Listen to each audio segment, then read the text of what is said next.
guys, girls and unicorns. I know I use the intro sometimes and then I don't use it for ages and then I use it again and it's probably really annoying, but oh well.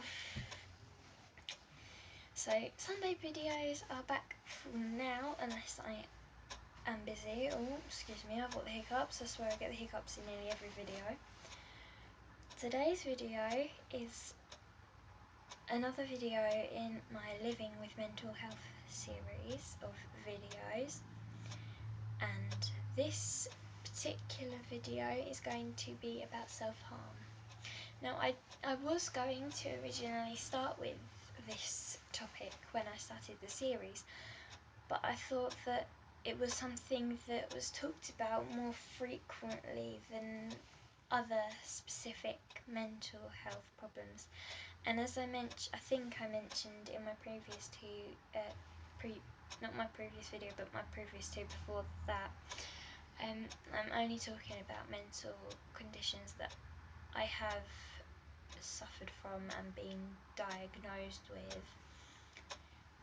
So I have suffered from self-harm, but I don't anymore. I don't know if you can see. I don't anymore, which is a really good thing, and I was really pleased with myself when literally all I did was I woke up one day and I was like, I'm gonna try and go today without doing it. Went that day without doing it, and I kept saying that to myself every single morning, and so far it's worked. And I mean, I don't even think about it anymore. I'm only thinking about it now because I'm making a video about it. So I think it's not something that you can just stop immediately. It's not something that you can get over. It's not something that you can snap out of. And I think that's what adults tend not to understand. They tend to jump the gun a bit.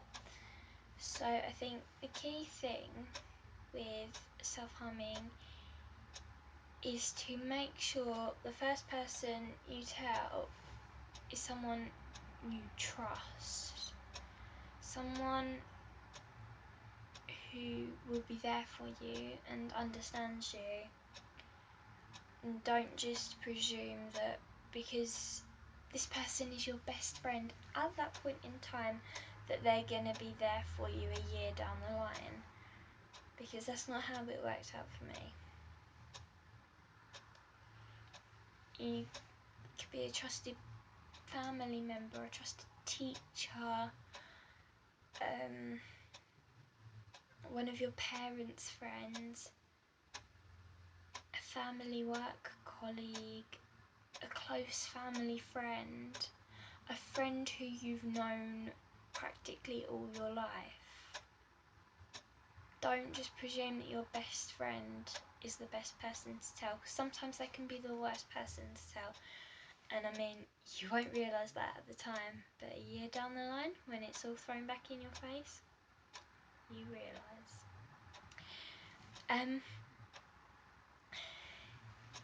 And once you've told someone you trust, if you don't feel you can tell your mother or father or your carer yourself, then you get that person to tell them, and you tell that person to ease it onto them so that it's not sort of like smack, you've got to deal with this now. You ease it in. And yeah, parents are gonna snap at first, but they've just been told that their son, daughter, or their child is damaging themselves intentionally. They're not going to be the happiest of people. They are going to snap. They're going to find it hard. It may even make them an emotional wreck. But when it's calmed down, you will be able to sit down and talk to them about it in an adult manner. And I think that's the one thing with grown-ups, is they talk to you like you're 3 years old because you've got a mental problem. And really you need to be talked to on the same level, not talked down to. But once you've told them and they're calm and you've had a grown-up discussion, and then you can look into resolving the situation and possibly even stopping. Obviously stopping straight away isn't the way to go, but when you've had the conversation with your parents, think about everyone you know, because this is where I went wrong. Think about everyone you know, think about everything you've been through in the past 2 years, just the past 2 years. Don't think about anything before then. Just think about the past 2 years, everyone you know or have known, and everything you've been through. And think to yourself, who didn't you know before those 2 years? Who could have had this influence on you? Who could be dragging you down? That's where I went wrong.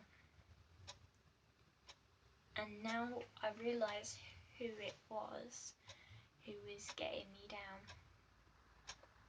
And I wish I'd have realised back then, but I didn't. And that's a mistake I've learnt from. A big mistake that I have learnt from.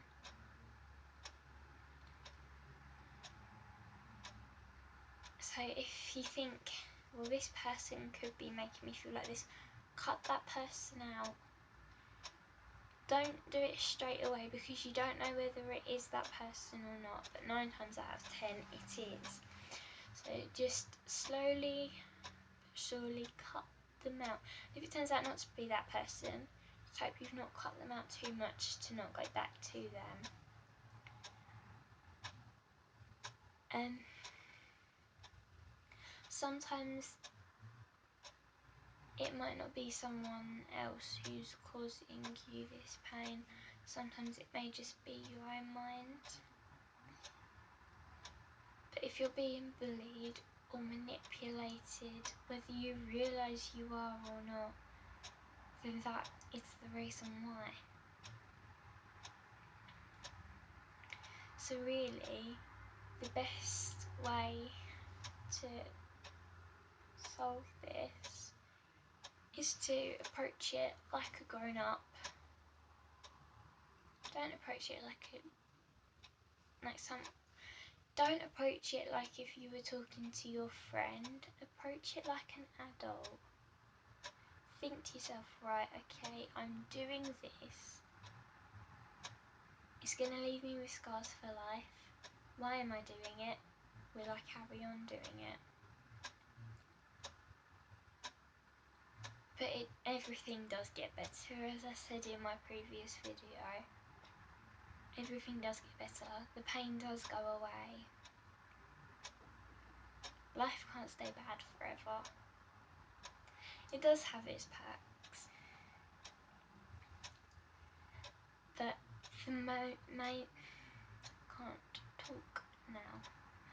The main thing you can do is keep yourself strong and push yourself through. Walk through life with your head held high. Keep your chin up and your head held higher. Don't let the people who are obviously so insecure of themselves that they have to pick on you get you down. Don't let the fact that your best friend has just turned against you upset you enough that you feel like damaging yourself is the only solution. Because I learnt from my mistake, it's not the only solution. There are other ways of coping with it. I mean, internet forums can help a lot. Friends who you know will be there for you can help a lot. Family is the big thing. I mean, I'd have never spoken to my family about what was going on if what happened to me hadn't have happened, and now I'm closer to my family than I ever used to be. Because your family will stick up for you no matter what. Your family will be there for you. Your family will be the ones who, when your old best friend is accusing you of things, who will turn around and say, no, she or he or they didn't do this. It was actually this person. They wouldn't let you take the blame for something that wasn't your fault. So make sure that you talk to your family about what's going on. Okay, my camera is about to die, so thank you for watching. Please subscribe and I'll see you again in my next video.